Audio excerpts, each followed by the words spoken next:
10 मुकदमे कादीपुर के लगे हैं, आज ही मुझे कादीपुर जाना है।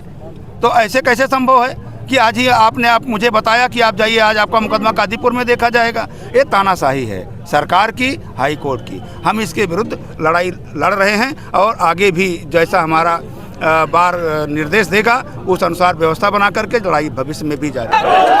और हम अगर अपने औकात पे आ जाएंगे तो पूरा के पूरे समाज को हम बदल देंगे। हम पूरे समाज को बदलने की ताकत रखते हैं। सरकार क्या, सरकार जैसी पता नहीं कितनी संस्था को हम बदलने की ताकत रखते हैं। आप केवल इसको हमारे सामने आने की बात तो देखिए, हमको उस सामने आने तो दीजिए। अगर सरकार हमसे इस प्रकार का चैलेंज करती है तो हम उसको भी ये दिखाएंगे कि अधिवक्ता होता क्या चीज़ है। और जय हिंद दोस्तों, मैं हूं हसन मेहंदी खान। आप देख रहे हैं हर्पल इंडिया। इस समय हम दीवानी न्यायालय के ठीक सामने हैं और हमारे यहाँ आसपास में बहुत सारे अधिवक्ता गण मौजूद हैं जो इस दीवानी न्यायालय के हैं और किस बात को लेकर के यहाँ पर हड़ताल चल रही है।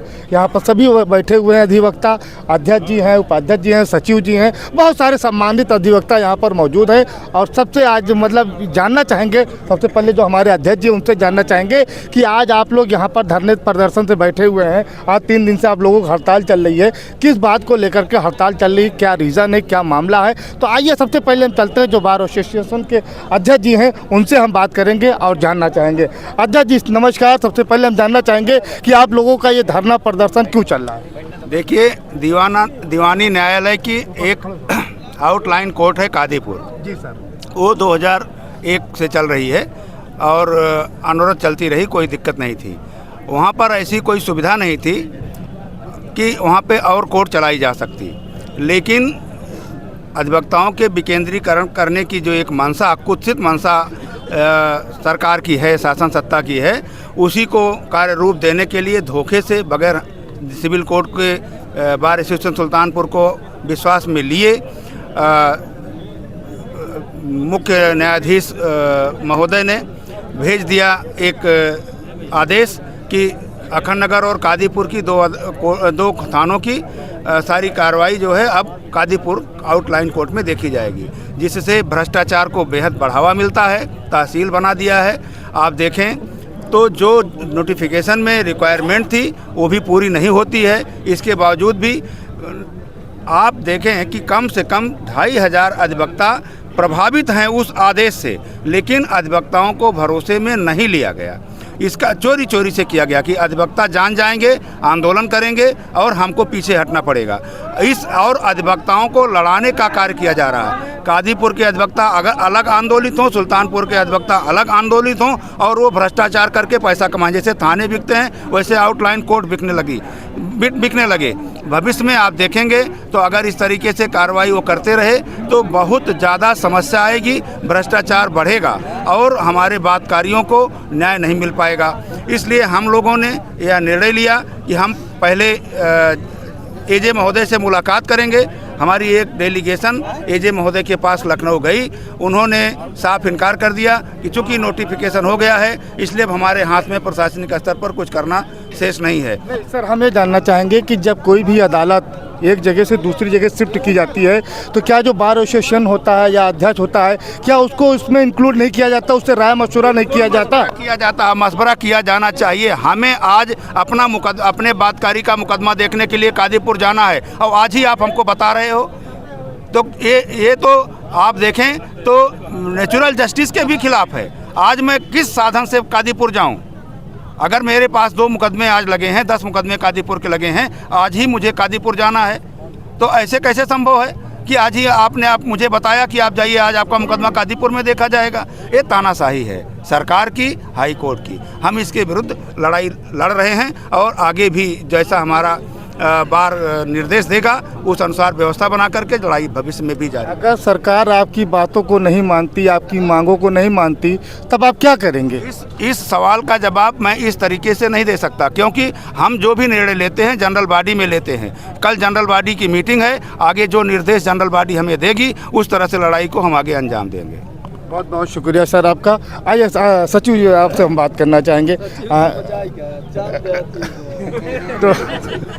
तो सर आप जो है अपने अध्यक्ष जी के साथ और तमाम जो सम्मानित एडवोकेट हैं उनके साथ आप बैठे हुए हैं।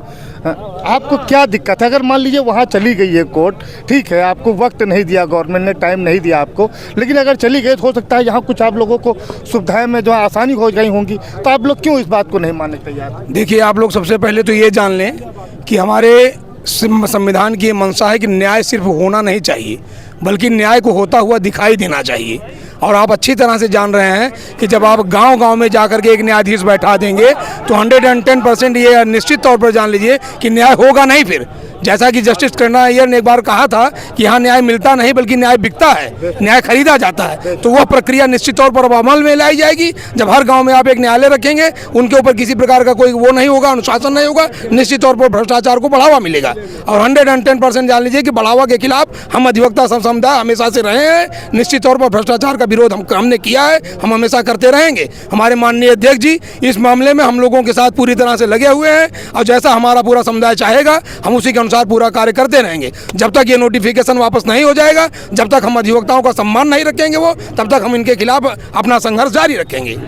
सर ऐसा, एक मिनट सर हम आपसे एक चीज़ और जानना चाहेंगे। मान लीजिए आज आप लोग धरने पर बैठे हुए हैं और आपकी मांगों को नहीं माना जाएगा, तब आप धरने बैठे रहेंगे। अगर सरकार आपकी लाइसेंस को रद्द कर देती है तब आप क्या करेंगे? देखिए, सरकार को रद्द करने का कोई पावर ही नहीं है। हम लोग एक संवैधानिक बॉडी हैं। हमारी जो संस्था है bar council of Uttar Pradesh, bar council of India, वो हमें लाइसेंस प्रदान करती है। हमारे लाइसेंस को रद्द करने का अधिकार एकमात्र उन्हीं को है। सरकार को कोई अधिकार ही नहीं कि हमारे लाइसेंस को रद्द कर सके। इसलिए सरकार की ऐसी किसी धमकी से ना हम कभी डरे हैं ना हम कभी डरेंगे। अगर उन्होंने हमको ऐसी कोई धमकी दिया तो उसका सामना करने के लिए हम सभी लोग तत्पर हैं। मतलब आप लड़ने के लिए तैयार हैं? बिल्कुल तैयार हैं। यदि वो हम अधिवक्ताओं के हितों के खिलाफ कोई कार्य करेंगे तो हम निश्चित तौर पर लड़ने के लिए तैयार हैं। सड़क पर आएंगे और जो कुछ भी हो सकेगा वो सारे आंदोलन हम करेंगे। हमारे सारे अधिवक्ता साथी हमारे साथ हैं। तो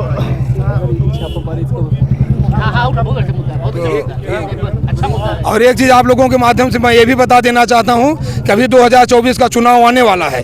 अगर सरकार नहीं चाहती तो हम सारे अधिवक्ता मिल करके उनको उनकी औकात दिखाएंगे।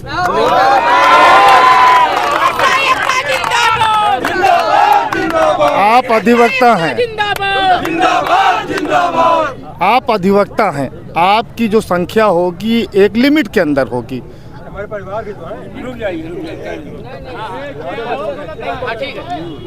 देखिए, एक वोट एक ऐसा चीज है, आप अपनी पत्नी को चाहे जितना मना करेंगे, लेकिन अगर किसी और को देना चाहेगी हो तो दे सकती है, आप कुछ कर नहीं सकते हैं। तो आप उस पर बहस ना कीजिए, आप हमको सवाल करने दिए बस केवल। तो मेरा कहने का मतलब ये है कि आप जो अधिवक्ता हैं, सवाल पूछ लीजिएगा, हिम्मत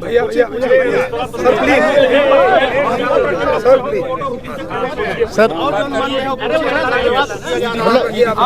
सवाल ही नहीं करने दे रहे हैं सर। अगर हमारे सवाल आपको गलत लग रहे हों तो आप हमको बताइएगा।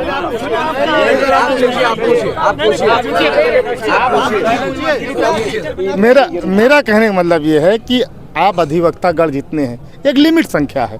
जनता की जो संख्या होती है अनलिमिटेड होती है, ठीक है। मसलन हम मान लेते हैं कि आप 50,000 हैं, मान लीजिए एडवोकेट, दीवानी न्यायालय, कलेक्ट्रेट और तहसील मिला करके, तब आप 50,000 एडवोकेट मिल करके हम 1 लाख मान लेते हैं, आप क्या कर सकते हैं?